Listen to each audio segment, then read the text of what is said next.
Welcome to Community Voices with your host, Tarence Lauchie. This radio roundtable features community, business, and religious leaders that discuss current events and topics that impact our urban community. If you would like to be a guest or if you have a suggested topic, contact the station today at 616-259-7342.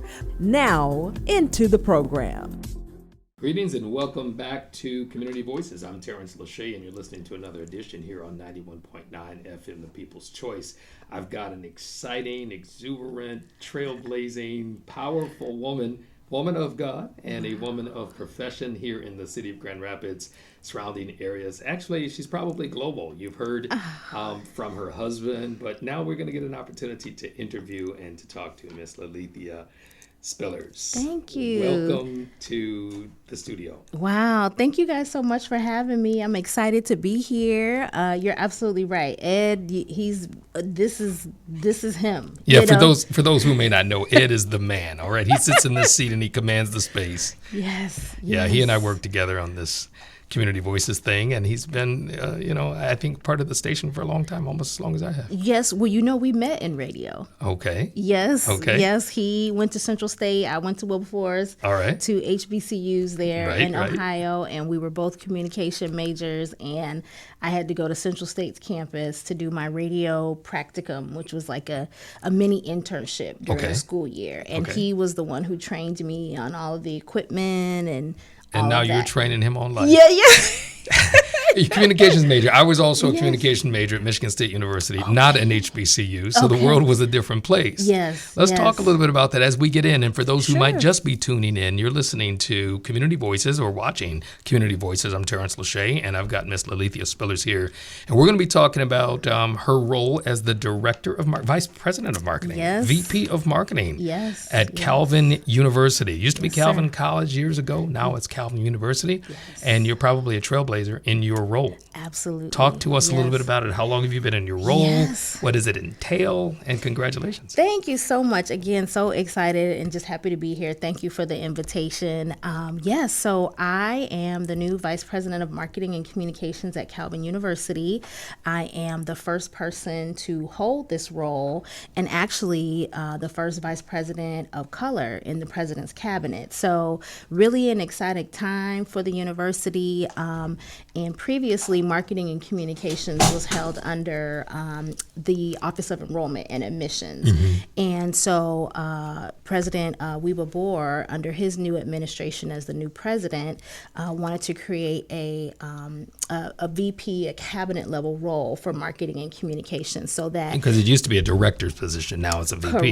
Correct. And so he wanted to make sure that voice was at the table of the cabinet of the university. So super exciting time because, as I'm sure you know, with many things, there used to be a time where you really didn't have to market for higher education. That's true. You really didn't have to, do a whole lot of outreach. It's like, if you build it, they will come, right? So like a hospital. You always have people coming through. Right. But in today's world, the higher education market is extremely competitive. And so we're no longer in a landscape of where we can just sit back and, wait for the students and the young people to come to us. We have to proactively be reaching out, not only to the traditional 17 or 18-year-old, but also to all types of learners. Sure. And so that is part of what my role and my division is doing is the marketing side, which we kind of view as the revenue side. Mm-hmm. Think bringing in new students. And again, not just that traditional learner, but also the adult learner, those who might be interested in graduate studies, but then also the communication side when we think about the reputation and the brand of the university. So my division is responsible for both of those things. So you're the face and the pockets. Yeah. Well, our advancement colleagues, we work closely with them too. They're the bank. Yes. Well, and we want to make sure people know about the bank and give to the bank. Exactly. But I think it's definitely a statement that in the transition of 100 and some years. Almost 150. 150 years of history. First time that the marketing is now a presidency or vice presidency within the cabinet, but also I'm sure that you have broken some barriers as far as being a person of color. Absolutely. And also being a woman. Yes. And how does Yes. that feel? Just to be such a pioneer on so many levels, because that's three. That's a trifecta right there. Thank you for asking, because I think I'm still processing it. And I have to give much respect to those faculty and staff of color that came before me, particularly Dr. Michelle Lloyd Page, who was the Associate Vice President for Diversity and Inclusion. And I was blessed with the opportunity to overlap with her for about a month. She's dynamic people. Dynamic. And so now she's still around a little She's bit. still around, enjoying retirement and her grandbabies. So super, super happy for her. But I'm still processing it. I've reached to a certain point. I'm getting to a certain decade. And, I'm reflecting and I'm like, oh, I have done some amazing things. And my husband would say, yeah, duh. But I never really viewed myself that way. Right. This is who God made me to be. And I always believe, not the cliche, not to be a cliche of your steps are order, but I really believe that God gives us skills, gifts, and talents. And we are an answer to someone's prayer. We really are. We are an answer to someone's prayer. And I think in my younger days, it was very much my generation. It was like, what are you going to study? You got to get this good job. You got to get this title, blah, blah, blah, blah, blah. And actually I'm speaking to a PR class this evening on Calvin's campus. And so I want to share some of that wisdom in that this whole grind and hustle culture, as believers, we don't have to do that. No. Your skills, gifts, and talents will speak for themselves. And you said it, our steps are ordered. Our steps are ordered, and you're an answer to someone's prayer. I like how you said that. Yeah, and honestly, my last few opportunities were not ones that I was looking for. I was not looking for this role with Calvin, and I have to give much respect and credit to Brother Joe Jones, who just texted me out of the blue and said, "Hey sis, just had a meeting with the new president of Calvin. They're going to be looking for a new VP of marketing, and I think you should throw your hat in the ring." And I was like, "Oh, really?" He's like, "Really? Okay, well, thank you." And just went through the process, and that was all she wrote. And again, I wasn't looking for that. You said that you landed. are an answer. You said you're an answer to somebody's prayer, but also opportunities are an answer to your prayers. You think for a moment. That's good. We have the options of just simply allowing life to happen, or we can set out goals and objectives. And you may not have said, "Oh, I want to be the vice president of," or "I'm going for this." But when your steps are ordered, once that door swings open, all of the opportunities become available. Yes. What is it? Walk in them. What does it say? It's like where opportunity meets preparation. Oh, yeah. And that's exactly what I'm going to be They call sharing. that destiny. Yes. That's exactly what I'm going to share with the young people tonight, is that you don't have to be, and I wish I would have got that earlier in my career. Yeah. And you don't have to be in this grind, hustle. Oh, I got to get this title, get that. It's almost like, and I'm not a pastor, trust me, but it's almost like David, right? You're just the shepherd boy. You're out there in the field playing the harp or whatever.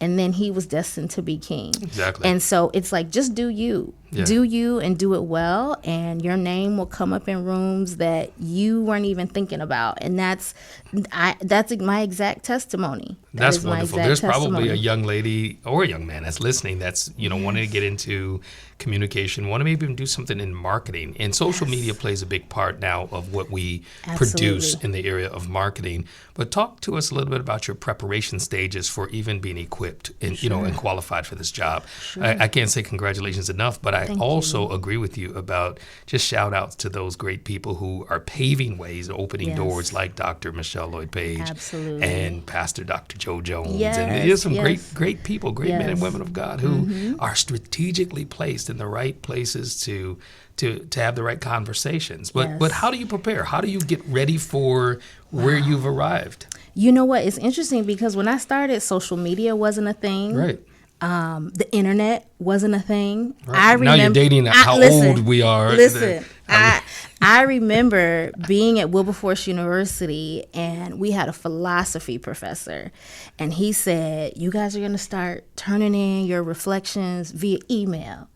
And we were like, what is he talking about? And it was literally a blank white screen and just black letters. There were no attachments, there were no emojis, and the email, no drop down menus, no, nothing, right? none of that, no graphics, and the email was as long as my arm. Like, it was just super long. So I would say the evolution of that is learning your craft, being intentional about the opportunities that you take, even if, so say, for example, you want to be a doctor or you want to be a nurse.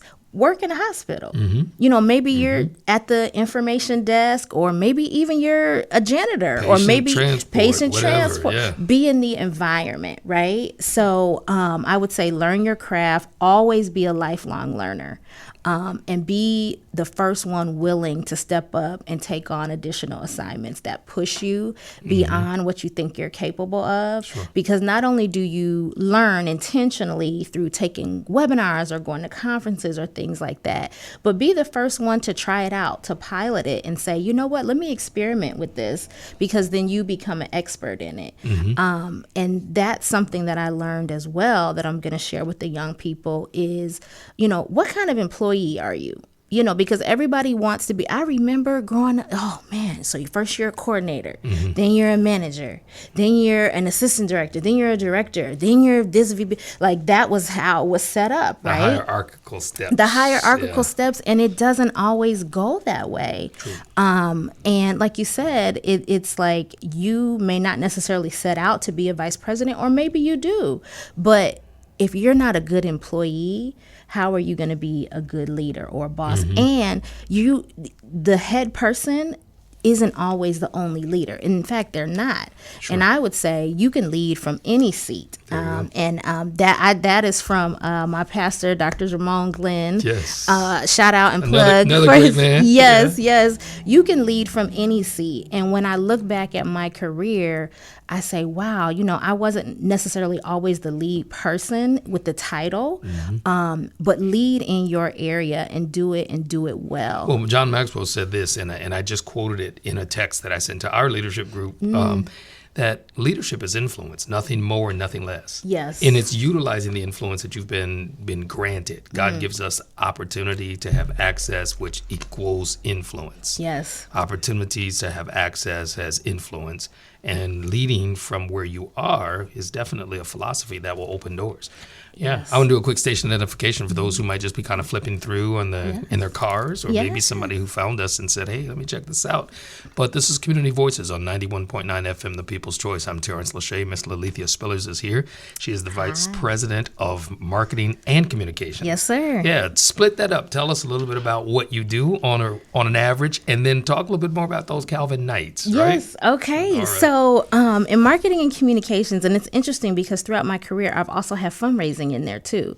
I think it's all tied back to the story that you're telling to engage a particular audience. And I don't always like to use the word audience because that implies a passive, that you're just communicating out to them. It's not a two-way street, when really it is a two-way street, because, you know, we live in a 24-hour news cycle world. People are on their phone. People are on their phone and their laptop and watching TV. So it's listen to the radio and listening to a podcast, you know? Exactly. And so striking a balance between both of those worlds. So under my division, we have both PR.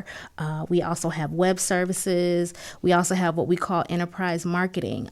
Calvin University became a university from a college about 5 years ago. Right. So it's new. It's new. We now have School of Health, School of Business, School of Education, STEM school. So that model is still fairly new to the Calvin community and to potential students, potential faculty and staff. And so what are we doing to market the schools and attract new students, as well as working with our advancement colleagues? We are approaching our 150th anniversary, so there'll be a big campaign for that. And then all of the other new and exciting things that are taking place on campus. We now have football. That was announced about a year or so ago. We now have a new School of Business. And so there's all these wonderful things that are we're renovating the library, as I'm sure you've seen being on campus. Yes. And we're also renovating our outdoor athletics. So there is now a new soccer and lacrosse turf. I saw that. I was driving by the public services building, and I said, wow, that soccer field is there. I heard them talking about it. Now it's there. It's there. Physically there. Physically there and in use. And by next fall, there will be a stadium, soccer stadium, as well as a new football building. And then in the future, there will also be a football stadium. And all of these things, so from the outdoor athletics, we're redoing some things out at Gainey. The track and field that used to be there on the Knollcrest campus will now be out at Gainey off East Paris. They're redoing the cross-country route that our cross-country teams use, and renovating the library, which will now become more of a Commons 2.0, we're calling it, where it's a community space, but also a library for students. So I know that campus ministry is moving in there. Campus ministries, career services. CISD. Yeah, so we're a little bit spread out right now, but it's temporary, until... But it's moving. It's moving fast. Yes, and I will say all of it is to enhance the student experience, right? So not only at Calvin are you going to get top-notch teaching, quality academics that will prepare you to go out into the world, but that student is going to have a full, well-rounded, enhanced experience, whether their interest is art, whether that's athletics, whatever it may be, whether that's a particular major, that student is going to get that full experience. Sure. And it's unapologetically a Christian school. Yes. But a university that also welcomes all people. Welcomes all people. You do not have to be Christian to attend. What I've learned since being there is that the way that they teach for faith to be infused throughout the curriculum. So you might be there to be an engineering major or pre-med or interested in sociology or social work, but how does your faith tie in? And the added layer to that is also liberal arts, right? So you might be in biology class, but I'm going to learn at Calvin at a liberal arts institution, how does biology connect with what I'm writing in English? And time again, we hear from employers and folks in the community that Calvin grads are like top-notch standouts in the workplace because they've learned to think critically, they've learned to write critically, and to really see the world holistically. I mean, it's part of our mission, right? We want to equip students to think deeply, act justly, and to live wholeheartedly as Christ's agents of renewal. And so a lot of times people say, well, what does that mean to be an agent of renewal? That means that you are dispersed throughout the marketplace. You might be an engineer, a nurse, a doctor, a lawyer, a elementary school teacher. But God doesn't want us to just be insulary to ourselves. He wants us to go out and be light in the world. And wherever you are placed, for whatever your vocation is, you are that light while you are present there. I agree wholeheartedly. Yes. I think that is where the marketplace ministry is not just birthed, but it's staffed, it's fulfilled, because you're producing people to operate within their gifts and callings. You mentioned that a little bit earlier. Yes. Talents, gifts, and callings. But you're also equiping them to be competitive or to actually be able to run with the horsemen, as they would say, and to do that. What's the most exciting part of your job? Talk a little bit about, the part of the passion. I can hear the passion for sure in your voice. And are you originally from the Grand Rapids area? I am not. My father was career Air Force. And so I lived somewhere everywhere, domestically and internationally. Met my husband in Ohio. He's from Cincinnati. And then he got a job in Detroit. So then we were in Detroit for about 15 years. And then we relocated here about 8 years ago when I became VP of Marketing at Bethany Christian Services. So that's where you transitioned from? Yes. Yeah. Well, no, actually. So what brought us here was when I became VP of Marketing at Bethany Christian Services. And then I was Director of Development at Grand Rapids Christian. Okay. And then I was Chief Advancement Officer at the YWCA, mind you, and then Vice President of Marketing and Communications here at Calvin. And those last 3 opportunities, I was not looking. Somebody found me. Somebody tapped you on the shoulder and said, hey, you're doing such a great job. We want to move you. And I really believe that everywhere I've been, I was there at the right time and right season for a reason. And, you know, as I said, we're answers to someone's prayers, but you're also there to solve a problem. And like you said, I love how you also flipped it and said that, you know, someone's praying for you to be that person to come in, and it just all works out. So I'm moving towards a certain decade where I can start to reflect and see some of that. But no, I'm not from Grand Rapids. My dad was career Air Force and lived summer everywhere. My dad wasn't career Air Force, but I traveled in the Air Force. We lived in a couple of different places. Oh, were you active duty? I was not in the military. Oh, your dad was. My dad was in the 1960s, 70s. Okay. Yeah, this was a long time ago. Okay. And I lived in Marquette, the UP, and Kokomo, Indiana, a couple of places. And he was Air Force? Air Force. Those are unusual stations. There's K.I. Sawyer in the UP, which is now closed, and then there's Grissom in Kokomo, Indiana, which is also closed. What was his specialty? Fueling planes. Okay. Yep, fueling planes. The big B-52. Well, you know what? It's interesting you say that because I've, you know, through our years living here in West Michigan, some of those big like satellite, where's it off of Saugatuck? And they talk about that was used for like if the enemy ever got this far north. Those sound buffers, yeah.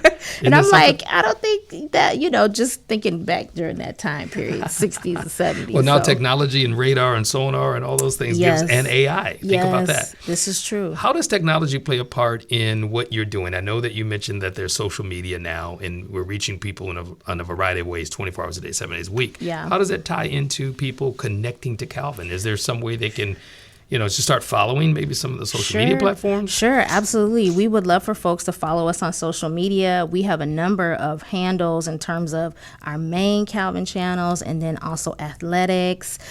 We also have the centers and institutes, right? And so those are essentially hubs or extensions of Calvin that are places where ideas and knowledge and things like that can continue to be birthed in the academic space. So there's the Center for Faith and Writing. There's also the Calvin Institute for Worship. I believe we have a total of 11 centers and institutes. So we also have the January series that most people in the community are familiar with, which are always great opportunities to come on campus and to engage with various speakers. And then also our athletics, right? So we now have a football team. Homecoming is this weekend. Yeah, go Knights, right? Yes, go Knights. There'll be a homecoming scrimmage on Saturday, September 30th at Grampus Christian High School. And then, of course, most folks know basketball. We have a championship women's volleyball team as well as swimming. And so this year we've added football, men's volleyball, and acrobatics and tumbling. Wow. And we're Division III. And this is what I learned being new at Calvin, that Division III schools do not give athletic scholarships. I didn't know that. Okay. And so I'm saying to myself, wow, these young people are here because they love the sport as well as want to get a good education. One of the coaches said to me that, she said, we have a good handful of players who could have went to D1 schools, but these young ladies wanted to be nurses or engineers or teachers. In addition to their passion for sports. And they said, you know what, if they would have went to a D1 school, nothing against D1 schools, but that their job would have been that sport versus I can still play a sport I love, have a great experience, and really still get a good education and a well-rounded college experience. So that's the key. That is the key. Now, do you find education leaning in that direction now more so? In terms of what? The well-roundedness, because there are people who will go to college on scholarship to try to be drafted into a professional league, and then there are those who go to college to get a job to try to work in corporate America. Yep. So, and I think the young person now is realizing that you don't have to pick and choose. You don't have to have one or the other. There we go. Calvin also has a lot of really good cohort programs, study abroad. So there's lots of opportunity for young people. And what I've also learned too is Calvin is really ahead of the game when it comes to research. Most institutions, you have to have an elaborate graduate school or PhD level, but young people at Calvin are doing hands-on research with professors bachelor's as undergrads. And that's amazing to me, whether it's the environment or studying the biosphere, even in all the construction that we're doing, the environment has been a huge part of that. Calvin's responsible for a lot of social science research that's used at the APA level. Yep. Yeah. Yep. You got it. And I also didn't realize we're in 3 cities. Calvin's campus spans 3. It spans Grand Rapids, EGR, and Kentwood. And we also have the Eco Preserve. Yeah. That's like if you're going north on Beltline, that's on the right side. I had an opportunity to walk that trail. It's a nice, it's beautiful. A nice trail. It's back there. A lot of people don't know it's back there. Then a lot of people don't, and they have camps. They have camps in the summertime too. Teaching kids. This is a great conversation. I'm excited. How can people get a hold to you or hold to somebody at admissions? I mean, somebody listening might say, well, you know what, my grandbaby's about ready for college. I should look at Calvin. Calvin was not traditionally as welcoming as it is now. There has been a major change in the population. I don't know if you got any statistics on the diversity. Yes, actually, our incoming class, right now, the largest growing population of students is BIPOC students, international students, and first-gen students. Somebody might not know what BIPOC is. Sure. So that's Black, Indigenous, people of color. So right. any person of color, that's one of the largest growing populations of our student body, as well as international students and first-generation students. So if they're the first person in their family to go to a traditional 4-year institution, and you're absolutely right, Calvin has shifted over recent years, and particularly under our new president, Dr. Weeba Boer, and we're in the community, but like you said, it hasn't always been a two-way street, right? And we have things like the 49507 initiative that Dr. Shack Anthony, yes, right here on the show. Yes, he's a good friend of mine. I don't know if I'm mentoring him or he's mentoring me. You never know. Shout out to Dr. Shack. We were in the same doctoral program. He's finished. I'm still working on it. Oh, see, he's a go-getter. He has goals. He is. And then what I also really appreciate, I don't know if many people know about our Calvin Prison Initiative. Yes. Are you familiar with that? I am. Professor Nate Glasper told me about that. Yes, and so the gospel choir has gone there. Yes, and so is it Hanlon Correctional Facility in Ionia County, and it traditionally was a program set up for men who were lifers, right? Because it was like anywhere from a 4 to 7 year program, and essentially men can get a associate's and a bachelor's degree in Christian leadership, as well as human services or social work. And they're in their 9th cohort, and I'm just amazed. And what I love about it is Calvin professors go out to Hanlon Correctional Facility and teach. And we have had numerous stories of young men who have been released. Michigan, Governor Gretchen Whitmer has gone back and looked at some of those who were sentenced as lifers, as minors, and now they're being released. And we do have students who maybe started at Hanlon and now are finishing on the Knollcrest campus. Awesome. So it is really an amazing. That's proof positive that if you look at the systems that were not working, revamp those systems, you can give people not only a second chance, but maybe an opportunity to succeed from the start. And when they complete, so they start with a certificate, then associates, and then their bachelor's. And if they get out, when they get out, they can put that on their resume. They are Calvin alum. And I just also recently learned that, say, for example, if this young man completed his Calvin degree while at Hanlon, his children get legacy status. Wow. So even if he has a child that is completing high school and is interested in Calvin, they are treated 100% just like any other alum. Wow. So it's an amazing program, and that's something that speaks volumes of all the barriers now being broken that may have been upheld by some of the traditionalists in the community that separated Calvin. Calvin is expanding. There's there's presence on both sides of the Beltline now. Yes, presence on both sides, and I think too the adjustments in recruiting, the places where different places admissions is going, and again, everyone is at Calvin is not CRC. That's everyone is not necessarily even Christian. And so, like you said, it has evolved, and I think that's reflective in our most recent freshman class, being that the students of color, international students, and first-gen students are now the prevailing population of the incoming freshman class. Nice. Yeah, so folks can, go to calvin.edu to find out more information. Easily accessible there. They can also reach out to me as well, ls68@calvin.edu, if they're interested in learning more. But calvin.edu online is going to be your best bet. Sure. And then they can go to a variety of places from there to see what's happening, because that's the central hub on the website. Mm-hmm. There's events happening. You said homecoming is this weekend. Homecoming is this weekend. Are there any community? There was recently an empowerment session or something that was being held on campus for the African American community. Yes. And that's also part of that, being good neighbors, right? Yeah. So I know our local Greater Grand Rapids chapter of Jack and Jill of America is hosting a college preview day. A number of organizations are hosting things on Calvin's campus. So that's exciting, because more and more different types of community folks are coming on campus, as well as Calvin going out into the community as well. So there are walls coming down and lives being built up. Yes, and Shaq and I were talking about it. I really believe that he and I and others have been placed there for such a time as this. Strategically. Yes. Yeah, I have an opportunity to kind of follow around in the ministry office and work with students, not just the students of color. Yes. But these bridges are being built for a reason, and I think it has a lot to do with the times that we're living in.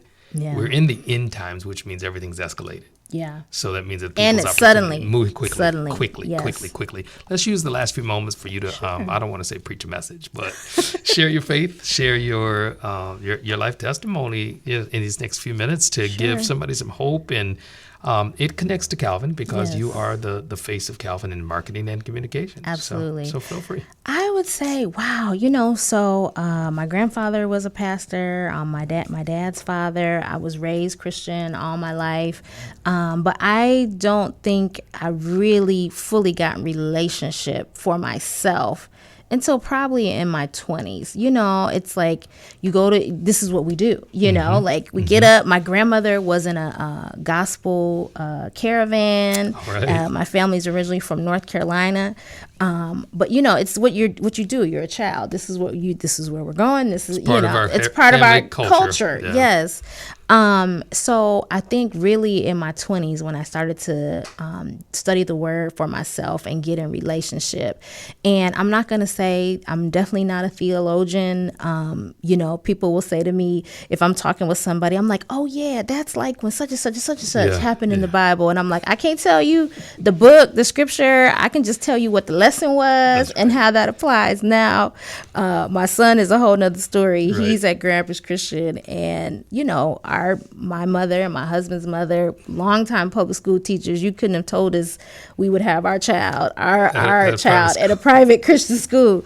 But he comes home every day, and I'm like, oh yeah, that's when such. He's like, no, Mom, this is when so and so did this. I'm like, oh, thank you. Proud. Making us proud, educating us. But I really feel like I don't have any particular epiphany moment. Sure. But I think as life happens, he draws you closer to him. And then you get a better understanding and foundation of what it means to be in relationship with Christ, and how that is to be lived throughout your day, Monday through 24/7, right? It's not just on Sunday, and you're not just there in the four walls of the church, but when you are dispatched to the marketplace, how do you handle certain things? Because a friend of mine and I were talking, and we were like, I don't know how people who aren't followers of Christ make it through. Exactly. How do they deal with cutthroat rat race of life? Cutthroat rat race of life, because that is my foundation. Absolutely. And so I would just encourage anybody who is maybe struggling in that area, because I went through a period when I was in college, is this, again, you're raised in it, but having to feel it out for yourself and really develop that relationship for yourself. I would say get in a good Bible-based church. And go to Bible study, yes, in the middle of the week. Right, in addition to. Don't just show up on Sunday, you're like, hey, check that off. Right. No, because Bible study in that midweek oftentimes is an extension of what was preached on Sunday, giving you that deeper dive. So I think for me, was just in my 20s and going into my 30s, developing that relationship for myself and learning it for myself, not just what my parents or grandparents said, this is what we do. And then just fortifying that. I'm not a musician, but things come to me in song. And every morning, my son and I, on the way to school, we have our praise and worship. Yes, that's right. We have our praise and worship, and it's just amazing that he'll repeat certain songs, and I'm like, oh yeah, that was one we were talking about. So, just get in the Word and learn it and develop it, and read the Bible for yourself. Absolutely. So yeah. Well, you definitely make us proud. Your husband is very proud. Yes. You make us proud as just believers Thank you. People in the body. And thank you. There's some cross-sectionality in what you do with Jack and Jill, my wife. Yes. I just think it's a privilege to be able to hear from somebody right here in our community that is making a major difference in a big way at such an iconic spot such as Calvin University. You've been listening to Community Voices with Pastor Tarence Lauchie. Miss LeLeatha Spillers has been our guest. She is the Vice President of Marketing and Communication at Calvin University. And we'd love to have you back anytime anything's happening and you want to spread the news to our listening audience. I look forward to returning. Thanks for being here. Yes. Thanks for tuning in. You've been listening to Community Voices with your host, Tarence Lauchie. Community Voices can be heard every Friday at 12 noon. This radio roundtable features community, business, and religious leaders that discuss current events and topics that impact our urban community. If you would like to be a guest, or if you have a suggested topic, contact the station today at 616-259-7342. Until next week, let your voice be heard in the community.